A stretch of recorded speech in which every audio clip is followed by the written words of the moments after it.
André Thériault ce soir et on parle de l'achat d'une nouvelle maison. Il y a beaucoup de clients qui viennent te voir, ils veulent acheter une nouvelle maison. Puis là, on ne parle pas nécessairement des gens que c'est leur première maison, on parle... On veut changer. Bon, d'une nouvelle maison, mais juste une transaction immobilière, alors le premier achat. Alors évidemment, de nos jours, qu'est-ce que les gens ils font? Ils vont sur Internet, ils commencent à regarder. Comme, peu importe la situation familiale, il y a un enfant ou deux, trois, puis ils veulent avoir une plus grosse maison. Alors ils vont sur Internet, commencent à regarder, puis là, ils appellent les agents d'immeubles qui voient sur l'Internet qui met la maison à vendre. Ça, c'est bon, c'est pas bon. Parce que souvent, qu'est-ce qui arrive, c'est que cet agent d'immeuble-là qui vend la maison travaille pour le vendeur et non pour l'acheteur. Alors, les gens, eux, ils pensent qu'en appelant le vendeur, il va avoir une meilleure deal parce qu'ils font juste affaire avec cet agent d'immeuble-là, puis que cet agent d'immeuble-là va probablement couper sa commission parce qu'ils veulent avoir une bonne deal.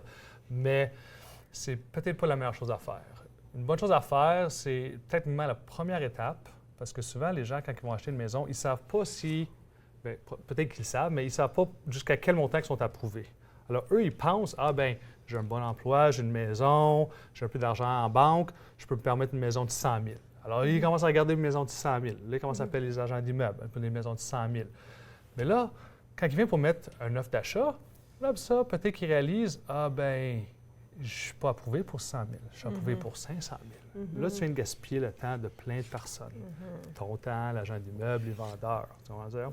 Alors, la meilleure chose à faire, quand une personne... C'est ça. C'est la première chose à faire, c'est vraiment de te faire approuver. Là, qui choisir? Bien là, oui, tu peux appeler un agent d'immeuble, parce qu'évidemment, on est dans le cercle, on peut te référer à du monde, mais ça serait vraiment d'aller à un courtier d'hypothèque. Quel courtier d'hypothèque? N'importe qui tu veux. Tu peux appeler ta banque, tu peux appeler des compagnies qu'eux spécialisent pour des hypothèques. Qu'est-ce qui est bon, qu'est-ce qui n'est pas bon? Les banques, évidemment, vont t'offrir leur propre produit, qui est correct, tout dépendant comment tu veux. Les courtiers d'hypothèque, eux, ils ont accès à une gamme de différentes compagnies que tu n'as probablement jamais entendues, comme Magenta, Westboro, des affaires comme ça. Eux, ces compagnies-là, ils font juste des hypothèques. Alors, eux, tu ne peux pas rentrer dans leur business parce qu'ils n'ont pas. C'est juste à travers des courtiers d'hypothèque. Les courtiers d'hypothèque, évidemment, leur job, c'est de t'offrir le meilleur taux. Alors, peut-être pas les meilleures conditions, j'allais te demander, mais les meilleurs taux. Alors, si c'est, exemple, c'est ta première maison... Les pénalités et ces choses-là, ça peut être... C'est ça. Alors ça, c'est beaucoup les gens qui achètent leur première maison, qui ne savent pas exactement comment ça fonctionne. Eux, c'est toujours le meilleur taux. Peu importe ce que c'est, je veux le meilleur taux. C'est correct. Puis là, les banques, eux, évidemment, eux autres, c'est leur propre taux. Puis eux, ils veulent garder souvent... Les gens vont aller... aux banques qui ont déjà fait affaire. Alors, si jamais on hypothèque, ils vont probablement souvent aller revoir cette banque-là, puis pas nécessairement aller voir les autres banques parce qu'ils ont déjà une relation, puis ils pensent que c'est peut-être la meilleure chose à faire. Peut-être que oui, peut-être que non. Alors, ça, c'est la première étape, c'est de techniquement savoir quel montant tu as approuvé. Parce que là, à partir de là, tu commences. Tu veux savoir quel groupe de maisons que tu peux regarder. C'est ça, exactement. Alors là, souvent, comme j'ai dit, là, les gens, on va dire qu'ils sont approuvés, ils veulent savoir, on va dire 500 000. Mais tu ne veux pas nécessairement acheter quelque chose au plus haut que tu es approuvé non plus, non? Non, mais je vais te dire 80 des gens, ils le font. Parce qu'ils veulent la grosse maison, ils veulent le style de vie, peu importe, ils veulent rester dans un quartier en particulier. Alors oui, souvent, je te dirais, la plupart des gens vont aller proche du max qui sont approuvés. Là, c'est à savoir si c'est une bonne idée, c'est pas une bonne idée. Bien, là, ça, c'est une autre conversation. C'est toute une autre conversation complète. Je serais intéressée. C'est ça. Alors, c'est ça. Alors là, on va dire que c'est 500 000. Alors là, tu commences à regarder pour des maisons de 500 000. Puis là, comme je dis souvent, qu'est-ce qui arrive, c'est les gens vont appeler cet agent d'immeuble-là qui vendent la maison.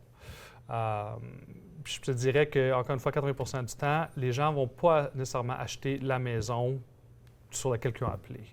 Là, qu'est-ce qui arrive souvent, c'est que ces agents d'immeuble-là vont représenter ces acheteurs-là. Puis ça, c'est comme ça que la relation se bâtit. Puis c'est vraiment comme ça que ça se passe. Alors, la raison pourquoi tu veux avoir un agent d'immeuble qui te représente comme acheteur, c'est que cet agent d'immeuble-là va représenter tes intérêts. Si tu n'as pas un contrat de signé avec un agent d'immeuble, malheureusement, la loi que nous, on suit dicte que l'agent d'immeuble, si tu n'as pas un contrat de signé, doit travailler pour le vendeur. Alors, on va dire que je t'ai rencontré à une maison, tu es venu, tu m'as appelé, moi je t'ai montré la maison, j'aime pas celle-là, pas de problème. Qu'est-ce que tu recherches? Là, je t'envoie un courriel, toutes les maisons, je vais aller voir ça.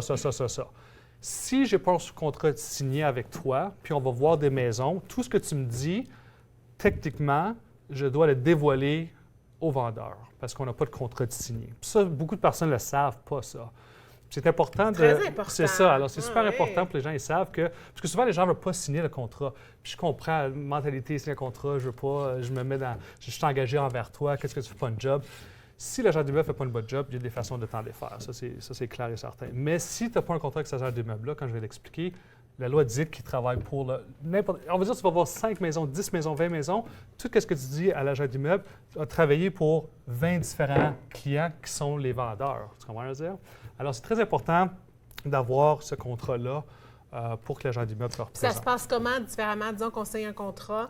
Ça se passe comment différemment, là? Comment est-ce que c'est quoi la différence entre représenter l'acheteur que le vendeur? Très bonne question. Alors, vraiment, tout ce que tu me dis, ça reste confidentiel avec moi. Alors, on va dire que tu es intéressé à une maison. Fait en sorte que tu peux faire un avantage sur ton acheteur. Okay. Exactement. Alors là, toi, on a signé un contrat, on va voir une maison, tu es intéressé. Moi, j'appelle l'agent d'immeuble qui représente les vendeurs, je pose des questions, blabla. Là, on va dire cet agent d'immeuble-là, pour une raison, il me dit tout à propos de ce vendeur-là. Il vend y acheter une maison, il y a des problèmes financiers, il faut qu'il vende.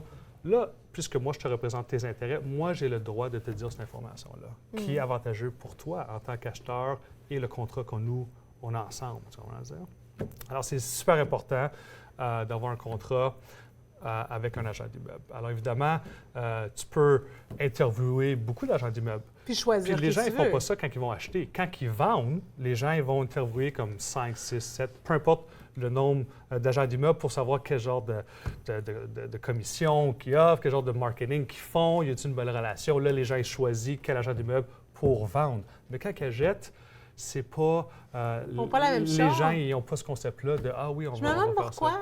Je ne sais pas, moi non plus. Bien, c'est vrai que moi, je suis dans cette industrie-là. Alors, moi aussi, je me pose la question. Puis les gens, c'est parce que dans le monde immobilier, c'est toujours par rapport à avoir des pancartes pour vendre. Tu comprends? Ça, c'est la stratégie, la mentalité de ça. En tout cas, peu importe. Alors, ça, c'est les étapes à suivre jusqu'à là. Alors là, la prochaine étape, c'est on était voir des maisons, t'aimes la maison, là, évidemment, on fait un offre. Alors, les offres, souvent, à moins que ce soit une maison de campagne, les offres sont toutes standards. Qu'est-ce qui est différent? C'est les conditions pour l'achat de la maison. Alors, techniquement, une maison très simple à Ottawa, on va dire un townhouse, tu as des conditions très simples, c'est inspection, financement. Tu peux même rajouter une condition d'assurance pour faire certain que la personne peut avoir l'assurance sur la maison.